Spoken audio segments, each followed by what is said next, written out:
നമ്മൾ നാട്ടിലെ ഒരുപാട് മനോഹരമായ കാര്യങ്ങൾ ഗുഡ് മോർണിംഗ് കേരളത്തിൽ കാണാറുണ്ട്. ഞാൻ എന്നും പറയുന്നതാണ്, ഒരുപക്ഷേ ഏറ്റവും കൂടുതൽ ഈ ഫ്ലോറിൽ നമ്മൾ ഉപയോഗിക്കുന്ന വാക്കെന്ന് പറയുന്നത് മാറ്റം എന്നതായിരിക്കും. കാരണം അത്രമാത്രം വലിയ മാറ്റങ്ങളിലൂടെയാണ് കഴിഞ്ഞൊരു 10 വർഷക്കാലമായി കേരളം കടന്നുപോയിക്കൊണ്ടിരിക്കുന്നത്.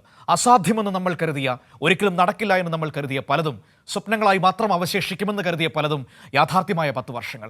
അതിൽ തന്നെ ഏറ്റവും നേട്ടങ്ങളുണ്ടാക്കിയ മേഖലകളിലൊന്ന് നമ്മുടെ പൊതുവിദ്യാഭ്യാസ മേഖലയാണ്.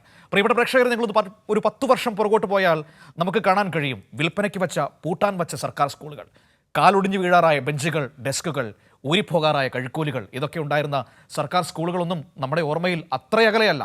ഒരു 10 വർഷം പുറകിലോട്ട് പോയാൽ മതി. പക്ഷേ ഇന്ന് നമ്മൾ സർക്കാർ സ്കൂളുകളുടെ മുറ്റത്തെത്തിയാൽ അന്തം വിട്ടു നിൽക്കും. ഇത് 5 സ്റ്റാർ റിസോർട്ടാണോ എന്നായിരിക്കും നമ്മൾ ആദ്യം ചിന്തിക്കുക. അത്രമാത്രം മാറ്റങ്ങളാണ് സംഭവിച്ചിരിക്കുന്നത്. അത്തരമൊരു മാറ്റത്തിലേക്കാണ് പ്രിയപ്പെട്ടവരെ നിങ്ങളെ ഞാൻ കൂട്ടുന്നത്. പൊതുവിദ്യാഭ്യാസ മേഖലയ്ക്ക് ഊന്നൽ നൽകിയാണ് സംസ്ഥാനത്തെ LDF സർക്കാരിൻ്റെ യാത്ര.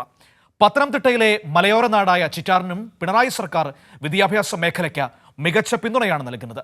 ചിറ്റാറിലെ ഗവൺമെൻറ് LP ഹയർ സെക്കൻഡറി സ്കൂളുകൾക്കായി 5 കോടിയിലധികം രൂപയാണ് LDF സർക്കാർ നൽകിയത്.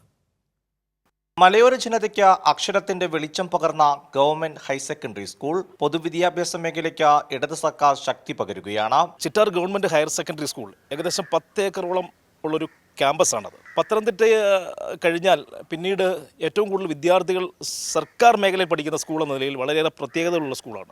ആ സ്കൂളിൻ്റെ ചരിത്രത്തിൽ ആദ്യമായിട്ട് 3.5 കോടി രൂപ മുടക്കി ഒരു വലിയ ഓഡിറ്റോറിയം സ്കൂൾ കോമ്പൗണ്ടിൽ തന്നെ നമ്മുടെ പ്രധാന റോഡിനോട് ചേർന്ന് നിർമ്മാണം ആരംഭിക്കുകയാണ്. അതോടൊപ്പം തന്നെ സ്കൂളിൽ 50 ലക്ഷം രൂപ മുടക്കി ഒരു ആധുനിക സൗകര്യത്തോടു കൂടി ഒരു ലാബ് സൗകര്യം വളരെ ഗംഭീരമായ രീതിയിലാണ് സ്കൂളിന്റെ അകത്തള ഒരുങ്ങുന്നത്. ചിറ്റാർ LP സ്കൂളിനുമുണ്ട് ഇടത് സർക്കാരിന്റെ കരുതൽ. ആധുനിക നിലവാരത്തിലുള്ള സ്കൂൾ കെട്ടിടത്തിനായി 1.5 കോടി രൂപയാണ് സംസ്ഥാന സർക്കാർ അനുവദിച്ചിരിക്കുന്നത്. കോന്നി MLA KU ജനീഷ് കുമാറിന്റെ ആസ്തി വികസന ഫണ്ടിൽ നിന്ന് മേടിച്ച സ്കൂൾ ബസും നിർമ്മാണ പ്രവർത്തനങ്ങളുടെ ഉദ്ഘാടനം നടത്തുന്ന മെയ് 9 തന്നെ നാടിന് സമർപ്പിക്കും. കൈരളി ന്യൂസ്, പത്തനംതിട്ട.